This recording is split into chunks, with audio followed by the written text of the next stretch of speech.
আজকে তারাপীঠে মা তারা রথে আরোহণ করবেন। আমরা চারিদিকে জগন্নাথ দেবের রথ দেখি, সেই রথ আজকে তারাপীঠে তার ব্যতিক্রমী রথ, এবং মা 3টের সময় এখান থেকে গর্ভগৃহ থেকে মাকে বের করানো হবে। যে মা পশ্চিম গেট দিয়ে এসে পূর্ব গেটে মায়ের রথযাত্রা শেষ হবে। তাই হাজার হাজার ভক্ত এসছে, ভারতের বিভিন্ন প্রান্ত থেকে এসছে। তারা আজকে মাকে সকাল থেকে পুজো দিচ্ছে, অনেকে রথে পুজো দেবেন বলে অপেক্ষা করছে, রথে রশিতে টান দেবেন বলে অপেক্ষা করছে।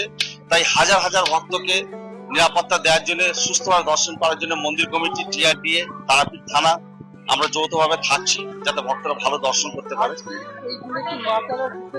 বিশেষ ভোগ মানে মধ্যাহ্নে যেটা পোলাও, খিচুড়ি, অন্নের ভোগ হয়, তার সাথে বিভিন্ন রকম ভাজা থাকে, মৎস্য থাকে, মিষ্টি থাকে, পায়েস থাকে। আর রথে একটা ধরনের ভোগ হয়, কি ওখানে ভোগ হবে জিলিপির ভোগ হয়, কাঁঠালের ভোগ হয়। অনেক ভক্ত থাকে লজেস মাকে নিবেদন করে ভক্তদের মধ্যে বিতরণ করে, পেয়ারা বিতরণ করে, সেগুলো রথে দেয় মাকে। হ্যাঁ, তার বিভিন্ন দিক থেকে আজকে তারাপীঠে প্রচুর ভক্তের সমাগম হয়েছে।